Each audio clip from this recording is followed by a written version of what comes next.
So up next, Naveen, we have another fantastic panel discussion. And then we have themed the panel discussion as importance of simplifying and streamlining digital systems. And we have all our renowned panelists here with us, starting off with Mr. Sreedhar Suragouni. He is the CIO of Oman Insurance Company. And then we have Mr. Saeed Bilal Saeed. He is a senior digital advisor with Halliburton. Then we have the panel moderator, Frederik Bisbjerg. I hope I'm pronouncing your name correctly, Frederik. Apologies if I'm not pronouncing it correctly. He is the Executive Director, Digitalization and Innovation at Daman National Health Insurance Company. And then we have Mr. Jayakumar Mohanachandran, Group CI, Chief Information Officer, Easa Saleh Al Gurg Group Dubai. And last but not the least, we have Fady Sleiman, Group Chief Information Officer with Mantrac Group. Over to you, Frederik. Thank you very much, and happy to be here. Now, we're supposed to talk about how to simplify our systems and structure in our digital systems. And before we start, I'd just like to shed some light on my view on why this is important. Because if we look at how the markets and the world is changing at the moment, I think it's fair to say that almost every month we are facing a new set of challenges, which requires a completely different approach to how dynamic companies are. And I also think we've heard today, and whenever we are reading and hearing something, we are hearing about new things we have to implement. We're hearing about new methodologies. We hear about all the new things we as companies, we have to work with. And seeing the fantastic people in this panel today, I would like to talk about, of course, why is it so important to have this flexibility in the systems? But even more important is, one thing is saying it and agreeing, yes, it's important to have simpler systems. But another thing which is far more difficult is, how do we actually do it? I would assume, knowing my statistics, that 80% of the people listening to us today, they have just started into a more flexible way of working with the digital system and IT systems. And more than 95% of us are looking into barriers in the organization. We have silos that restricts us from doing things across the business unit. We have legacy systems. So how do we actually get started and work with this? Because I think that there's no doubt that we have to work with it. So maybe, Jay, if you don't mind, I'd start with you and ask a question of what have you done successfully? And it doesn't have to be large programs, but what have you done successfully to create a more dynamic approach to how you work with IT or digital systems? Thank you, Frederik, and good afternoon, everyone, and my colleagues as well over here. I think, Frederik, this is a very interesting time for any technology leader in any of our organizations. I think we, being there in technology for quite a long time, the business continuity and disaster recovery and all of this stuff is there in our DNA. But at the same time, the business has gone through something, or the organizations have gone through something which has never seen in the past. And this has actually pushed, I think, everyone here, to think differently and to act differently. In terms of, digitization, I think this is one of the key topic which has been, or I would say one of the largest pronounced word in any organization nowadays. I mean, nobody wants anything, manual or, paper driven or things like that. And everybody wanted to go digital. And our organization is not any different on that sense. So what we have been doing, I mean, we have been fortunate enough in the last couple of years, whatever the investments which we have done, we were able to kind of reap the benefits when this pandemic has hit us badly. I mean, we were able to kind of bring up all the workforce, started working from home within a day or two. we had the necessary bandwidth, or I would say in terms of systems and technologies in place. So whatever the investments which we all did in the past has really helped us. In terms of accelerating towards the future, we are currently focusing on how we can actually move towards further digitization by adopting multi-cloud strategies. So we're working on strategies that focus towards the multi-cloud. I mean, as I said, we have been working on multiple things in the past, but still being a very old organization by its sense. We are founded in 1960 and it's been 60 plus years now. And there is quite a lot of legacy and quite a lot of monolithic workload that is sitting within our data center. So we just wanted to ensure that going forward, we have a proper strategy that has been built in terms to manage this transformation which we are driving right now. So not all the applications are cloud native. So we are trying to define the workloads in such a way that the investments on business domains are focused towards cloud, which can enable increased revenues and improved margins. And also we are looking at technologies and sourcing models that align with the business strategy and the risk constraints.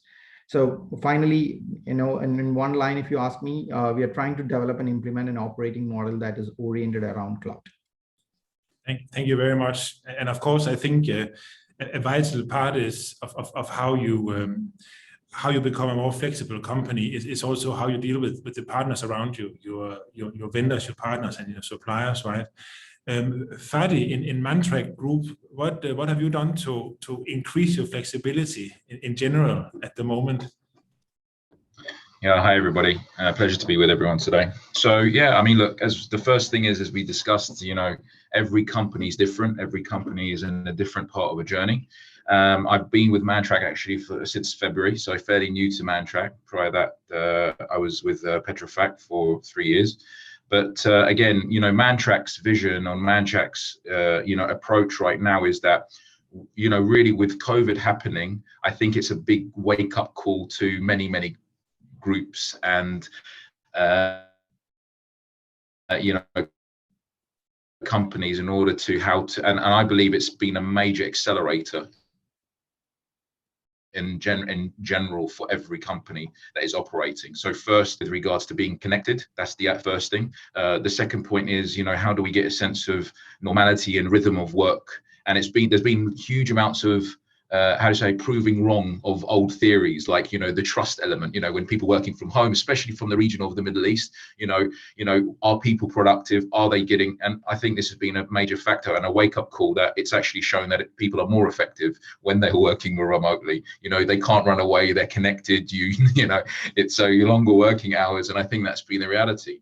But with Mantrac itself, I mean, there's a couple of fundamental things when we're talking about, the digital sort of, and I like the word digital transformation, because to me, it means there's a beginning and an end. And as we know, there is no end. It's going to continue evolving. It's going to continue, being more sophisticated, and the journey is a never ending one. However, things that start for Mantrac is that foundation. I need to fix the basics at this company. There are a lot of things, as we talk about, you talked about silos that have been formulated over many years, legacy systems that are embedded in the way that the company operates. So it's about really, digging deep and understanding and thinking, how can we, now is the great time, because it's a wake up call and everyone realized the importance. We're moving to digital economies. So that's something that is, again, moving digital as a business strategy, pure business strategy, and part of your business, your business growth goals, versus before saying, IT is helping us along the way to digitization and, the standard thing. So it's becoming much more, it's being owned from a business perspective rather than it's an IT. So IT is a facilitator of that and an executor to ensure that happens. And then really it's about 3 pillars that I usually typically use. So one is about culture. This is something, digital transformation programs don't fail because of technology. They fail because of people, and it's a fact that is well known. So how and again, each company has its different culture. So how do you apply the strategy correctly, and how do you make it engaging? How do you take the right approach with regards to the company you're working in? And again, it's about as we become digital, there's a lot of scared people. There's a lot of people that, are resistant to it. So how do you convert those into people that are actually embracing that? So that's about upskilling people, training, educating, communicating, those are the really, really important things. And then the other pillar that I typically look is about productivity, because ultimately, what does digital mean? Digital is where you're modernizing. It's where you're maximizing efficiencies for a company. How do you really, how do you do things smarter, faster, more cost effective, ultimately? And, this is again, this is part of your data strategies, data is a commodity. How do we use that in the ecosystem that we're operating in? And as we said, the more legacy and more difficult the siloed approach we have, your single source of truth is much more complex to actually present. Right. And then the final one really is about the customer. You talked about collaborating, right? The customer is not just about your end customer and your internal customer, but also I think it's to do with the ecosystem you operate in. So it's the partners, vendors, everyone else. And these are really, really critical because, if we were on our own in these journeys, we're not going to be very successful. When we start putting our heads together, when we're tackling industry problems, when we're understanding, regulatory issues, etc., we're able to adapt much, much quicker. When we formalize these, as I call partnerships or co-creation communities. So those are the things that I think, from my perspective and what we're trying to build quite quickly at Mantrac. And as I said, every journey is different. Everyone has its trials and tribulations. So, anyone who's going to tell me it's an easy thing, that's they can come and talk to me. But it's, and the panelists as well and yourself, we understand we sometimes have mission impossibles here. But ultimately, the critical thing is to start this journey on the right path. And once it starts, then you can build that momentum. And I think, as I said, every company is different. Yeah, and I think you're right. And of course, one of the most important things is to actually start the journey. And one of the things that I've been after through all this transformation is the difference between digitization and digitalization, right? Digitalization, I cannot even pronounce it correctly. But when we are talking about these two different things, when the pandemic happened, and Sreedhar, I'm looking at you in my top left. Then a lot of insurance companies and financial institutions went out and say, yeah, we've become fully digital now. And what most did was what I call digitizing. So they took their old processes and simply just put them on digital, and then they were digital, right? Whereas the companies like OIC, who is doing really, really well, I would assume that you actually digitalized it in the sense that you went on, and before digitizing the processes, you actually looked at, okay, can we do this smarter before we add power? So maybe Sreedhar, you would like to add something to this, because I mean OIC is doing particularly well at the moment, right? So you're doing a lot of things right. Tell us, please. Thank you, Frederik. I think you made my day. Being my competitor, if you say I'm doing well, that's the best endorsement I can get in the market. Thank you. But jokes apart, like Mr. Fady said, every journey is different and every challenge is different. I would say I was blessed because in my life, in 25 years of IT, I have interacted with many boards, many CEOs and many CXOs, and always IT was perceived as a provider. IT was never perceived as an enabler.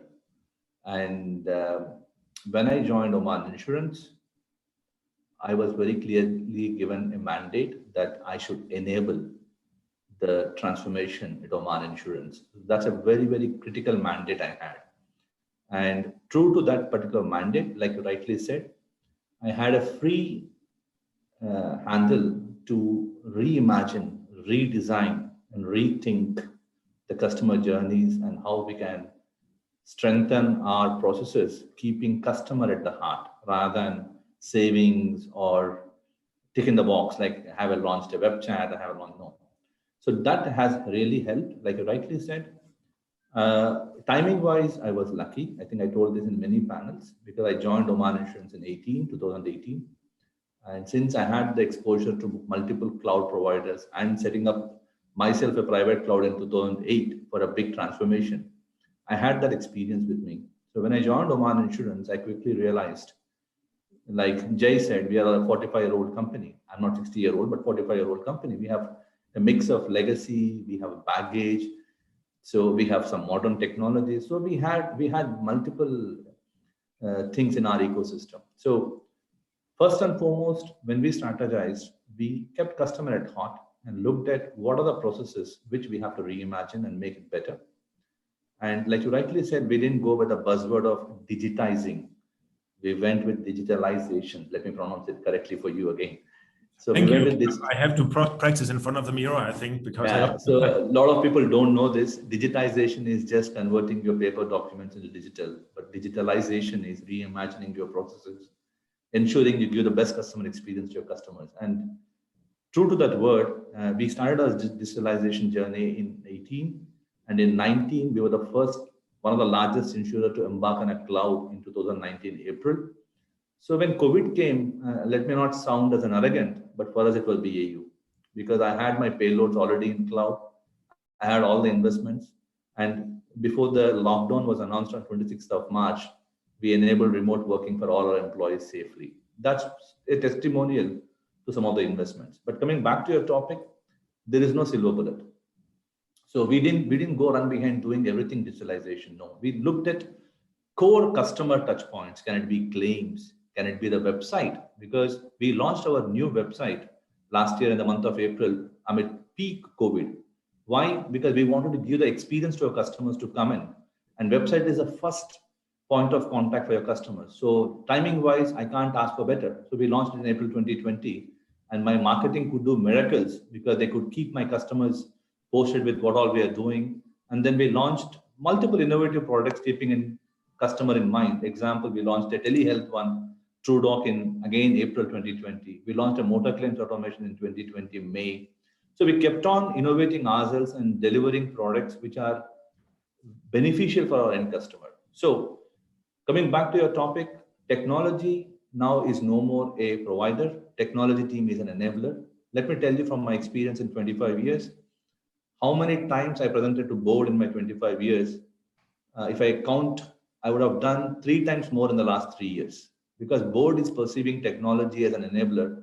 They are giving us a chair at the board to educate the board, also to share with the board what we should be doing as a company to differentiate ourselves in the market. So gone those golden days of technology being brought into equation after somebody have done the business case, after somebody have done the analysis.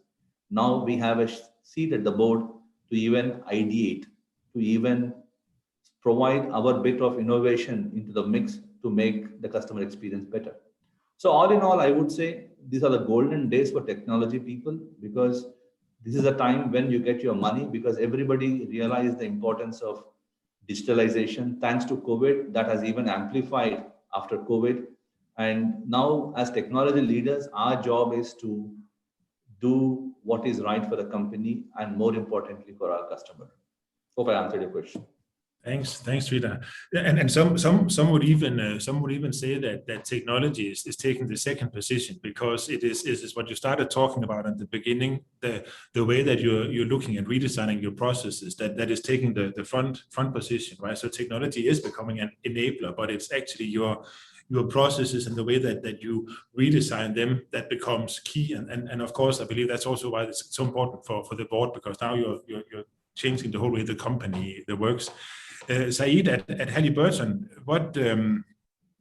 where are you in all this? This is a quite different line of business than from what I'm used to, at least. I think you need to unmute yourself so we can hear you, if you don't mind. Sorry, I was muted. Well, thank you very much for everybody.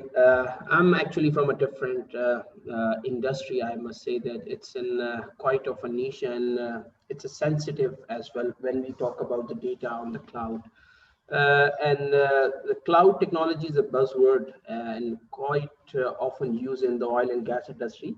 Though in the Middle East, they are adapting it quite fast, but still it's not as the banking or the other sectors are adapting it.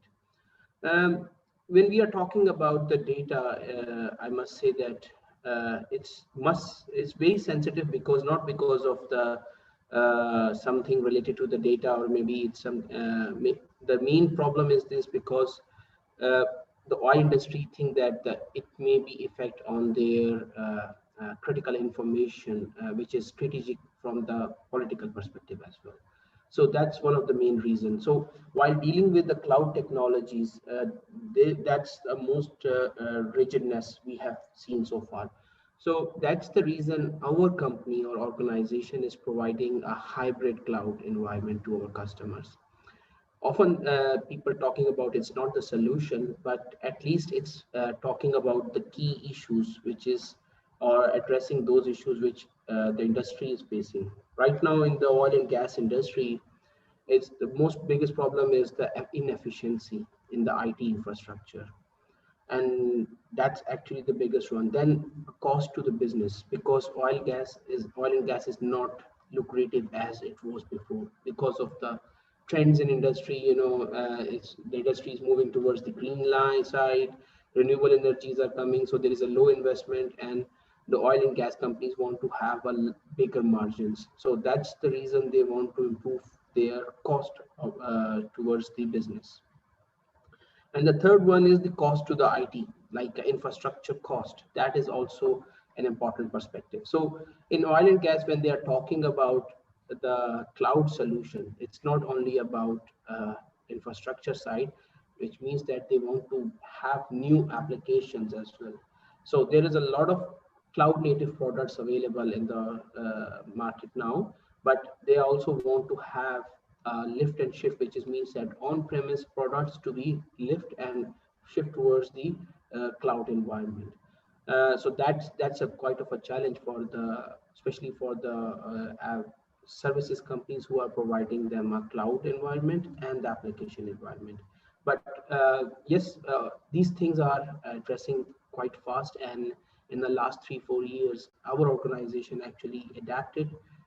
We take the challenges, we provide the new tools, having new machine learning algorithms. That was a major task, because having a cloud environment with the same technology which they were using it from the perspective of exploration and development or drilling side, it's not the optimum solution, because they need to have something which is better from technology side, which can run with an optimum speed and can deliver them a better solution. So that requires a lot of optimization or new tools to be added from a machine learning perspective. So that's one thing we have actually adapted. Then it comes to the cyber security. I would like to address this point is because that's very much an important part which we need to discuss. Talking about in these all these points, our organization key lessons we learned in about. First of all, we have to see the strategy should be very clear towards the cloud migration. Our industry is quite slow. They are listening, but they are in hurry to move on it. But IT is in hurry to move on it, but the business is not in hurry. So a clear execution plan should be there. The second lesson we learned about how a business should quantify the cloud environment. That's very much important. Do they need all the products which they were using it on-prem, on the cloud or not? Because your cost will be optimized or increase according to the products you are running. Then the third one is actually the involving the end users while building your cloud strategy. That's very much important, what they needed. The fourth one we actually see this is about having a scalability on of the products on the cloud. Do they really need a Kubernetes environment in all the cloud infrastructure? With how many nodes they needed? What level of DR they needed? Any new code of development or security level is needed? SOC 2 compliance is really required or not? If required, yes, then what are the further requirements from the business side is required? And choosing the right partners. because right now the major players in the cloud technology like Microsoft, Amazon, and many others are there. But really, is it aligning towards the country political and business side or not? This is very much important to understand.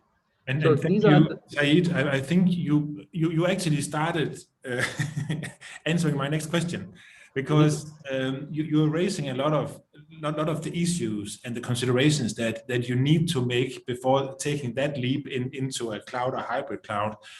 And I think in the beginning that I would assume, knowing the Middle East, that most of the audience today, they would agree with us, but I also would guess that the vast majority, they wouldn't have a specific starting point, right? I mean, we are in this panel because we've done some things, right, and we have some experience in getting started, right? So I would really love to pick your brains on, and maybe starting with you, Jay, if you are sitting and listening to us now and say, yeah, Saeed's points are fantastic, but it's a lot, right? So where would you start? Where would you start in looking into migration to cloud, hybrid cloud, or optimizing or streamlining your business? Where would you start? Just a simple pointer, Jay. I know it's a nasty question, but but give it your best shot. yeah, I fully agree with you. The first point is that to see the business requirement in oil and gas industry, as of my experience, because the IT in the oil and gas industry is quite large. But how they are taking an interest in the business requirements, that's a key value, because total cost of ownership, the productivity, these are the key points in the oil and gas business. So the starting point would be your strategy building. The cost of optimization is required or not? Do they really need to move on the cloud technology? If yes, then how much it will be implement on it? I think Mr. Sreedhar has a question. Yes, Sreedhar, please. Yeah, I think I just want to elevate it a bit high because when you look at cloud, cloud has two different views. IT always look at cloud to see how I can save some money for a company, how I can save some, how I can reduce the TCO for the company, because cloud is not a capex play. That is an IT view. But actually, you'll be surprised, Saeed. My experience is business wants cloud not for saving, but for agility. So there are two different ways you look at cloud. You have to balance it. One, how I can try to give the IT ecosystem, which is reliable, scalable, secure. But at the same time, my experience is if you can stand in front of your board and tell them the power of cloud in providing that agility and scalability, trust me, that is where the money will be pouring into. And that is what is happening now. Everybody have realized during COVID, the power of agility of cloud, whether you call it as hybrid, private, whatever you name it. But every industry realized the power of agility, which was enabled through cloud, which can never be enabled through you providing it on the prem, because you have a procurement cycle, you have a delivery cycle, you have a configuration cycle, people, blah, blah, blah, blah, blah. So this is where the power of cloud comes. I completely agree. So that is where I think we have to look at it from IT view as well as the business view. For business, it's agility. For IT, it is TCO, security, relevancy, and all that. I fully agree on to this. Couldn't agree more. Guys, gentlemen, I think Jay wanted to say something. Sorry. Thanks, Sreedhar. Thank you, Sreedhar. I think I completely second your thoughts, and this is something which is, very critical for any organization. I think without agility, I mean, no single strategy works for any organization. I mean, that time is gone, and we need to be converting our organizations, and any organization should be an all-weather company.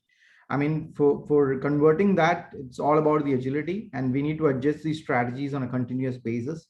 I mean, Sreedhar was pointing an example of given a free hand and things like that. So empowering your employees to make key decisions on challenging projects, and responding to situations, which is any ambiguity or uncertainty with enough flexibility and speed, or, maybe viewing an unanticipated change as an opportunity for transformation.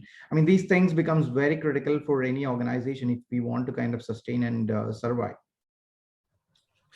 Thank you. And you still have, I'm not letting go of my question, but maybe Fady, you're the perfect person to ask this, since you've just recently changed your position.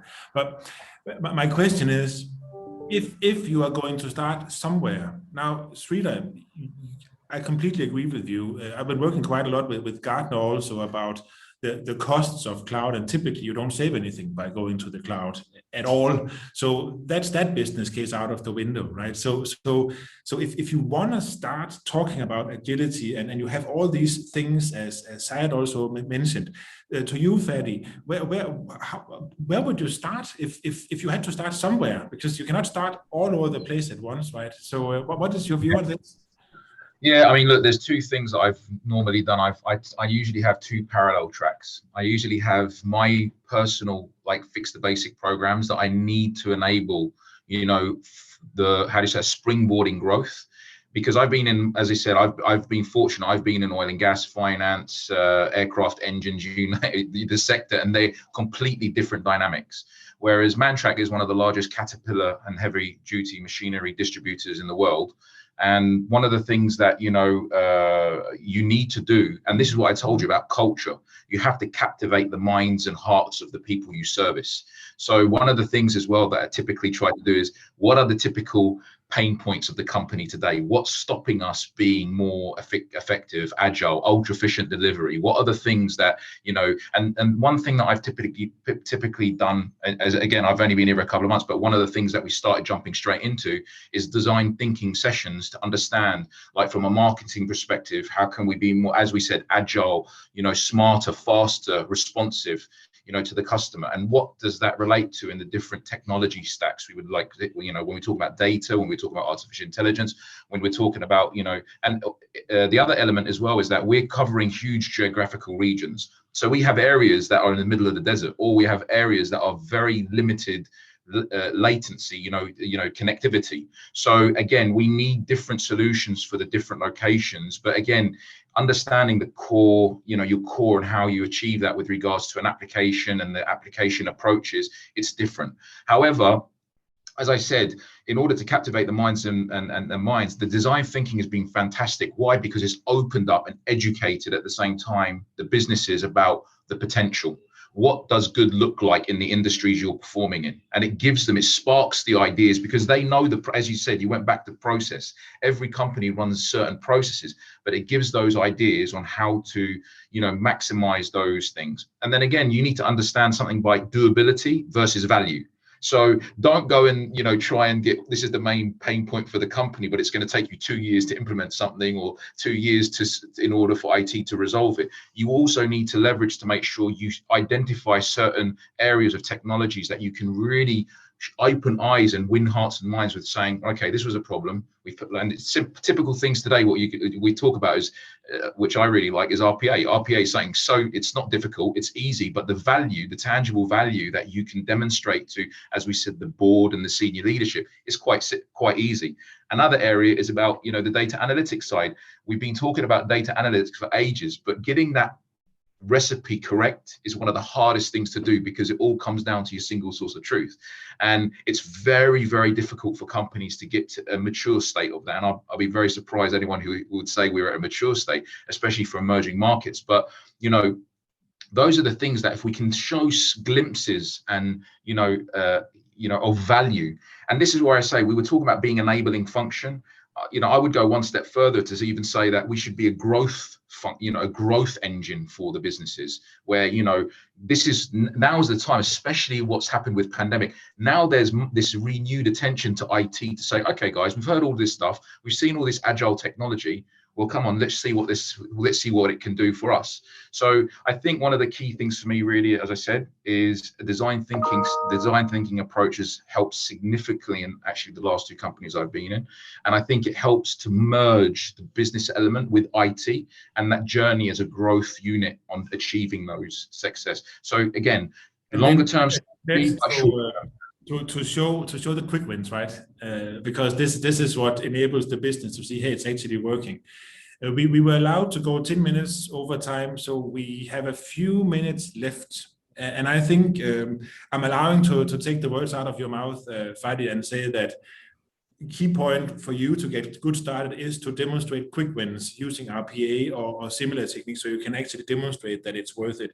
Sreedhar, if you are allowed to get 15 seconds to say where would you start if you were new to this but had to start changing your business towards a more flexible system? See, again, it all depends on the amount of time I'm given. If somebody wants a quick win in 3 months, my approach would be different.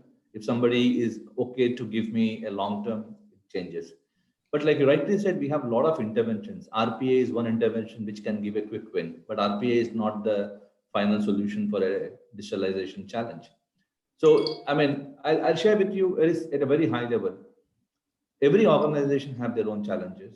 As long as you can align with your business thinking, as long as you can agree with your stakeholders, what is the best for the company, and if you can deliver that quick wins, that is where you start getting that confidence built with your business stakeholders, and that may give you more time and money for you to solve the bigger problems as the journey continues. Yeah, make good sense. And again, build trust, demonstrate that. Correct. The true value in digital. Jay, any comments here on the last minute? I think indeed the value, trust, and security, I mean, these three will be the pillars going forward. And we just need to make sure that we embed those in our strategies rather than just discussions, so that will be critical. Thank you very much. And Saeed, the last word, the famous last word of this panel. So I think the compliance and if I would be starting from the starting, as I said, the agile, to understand the business requirement and the perspective of how they want to proceed it from a cost side. That's very much important. And how it can be innovated from the perspective of the new solutions can be implemented. That's what I would really look from that side. Well, gentlemen, this concludes our session. It was, as always, a pleasure talking to you. And I hope you found it as interesting as I did. Thanks for your time. Thank you very much. And with this, also for the audience, thanks for being here. And I don't know, Bridget, if we have time for questions or if there are any questions. Well, thank you very much, Frederik, for fabulously leading the panel. You were a fantastic moderator throughout. And I have a question for Sreedhar, especially since he represents Oman. What will the digital landscape look like in 3 years, considering Oman as a target place? Yeah, I think let me correct.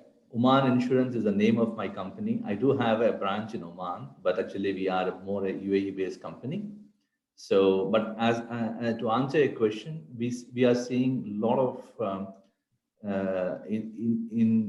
I would say investments in the digital space by the Omani government also. And we see a lot of new strides being taken in Oman for the betterment of the people's health, as well as the overall compliance is getting better. So I see a lot of positive change in Oman as a region. And we as an insurer representing Omani people also, we are also working very closely with the regulator there, as well as the government, to contribute our bit in that journey. Fabulous. Thank you very much, Sreedhar. And the same question for Syed. Again, you are also from Oman, however, from oil and gas industry. So in terms of Halliburton, in terms of Oman geography, what will the digital landscape looks like in the next 3 years for oil and gas and Oman? Yeah. Yeah, in oil and gas, the ministry is quite ambitious to change the overall trend. They are working along with different local partners, and they are also inviting the international players especially Amazon and Microsoft, to work with their local teams to implement the cloud technology for PDO and others. So for the non-technical data, they have already deployed the strategy. For the technical data, especially in the drilling and seismic space, in exploration phase, they are actually in the phase of deploying the strategy, and we are helping them to work along this. So it's actually adapting very fast, but yes, we can say in the next 3 years, it will be quite a mature situation. Mm-hmm. Thank you very much for answering the question. Do you have anything to add here, Jayakumar or Fady? Nothing from my side, Bridget. I just need to drop off. Sorry. All right. What about you, Fady? Would you like to give your last inputs? No, I mean, like I did in my previous role, actually, before I took this role at Mantrac, was with Petrofac, and we have huge amounts of business in Oman itself. So, you know, I believe Oman is huge potential and opportunity. You know, I've dealt with, you know, before that I was potentially going to be joining OQ, which they had some great, you know, visions with what they wanted to do. And obviously the pandemic has hit, and, you know, things have slowed down, and then the shutdown as well has been, you know, has affected certain things. So, but, you know, with relation to the way that the government is thinking, I think they're relying on the professionalism of people that are in this industry, especially in the digital, you know, in the IT digital industry, to attract talent, because the potential opportunities we've said for BPO and for the oil and gas sector, where I was doing before, there is that real appetite to modernize, which is a mammoth task, because it's a very traditional industry that has been for many years and very engineering heavy. So they have that challenge, and they are driven to really make that oil and gas sector much more effective and efficient. So yeah, I think Oman itself is like the region itself, very interesting place for all of us IT professionals to be in, because I think, you know, it's a very agile, dynamic region, and we get the opportunity at sometimes to leapfrog, you know, some of the Western Hemisphere countries, because of that history and legacy which we consider a much more, how do you say, a stronger legacy than this part of the world. So yeah. Well, thank you very much, Fady, for adding your, you know, fantastic views, oil and gas, and of course, you know, EMEA at large. We really appreciate your last inputs. Thank you, Sreedhar. Thank you, Saeed, Bilal, Saeed. Thank you, Jayakumar. Thank you, Fady, for you know, leading a fabulous interactive discussion. Thank you very much, and have a lovely day ahead. Thank you all. Have a good day. Bye-bye. Bye-bye. Thanks, everybody. Take care. Bye-bye. Thank you very much.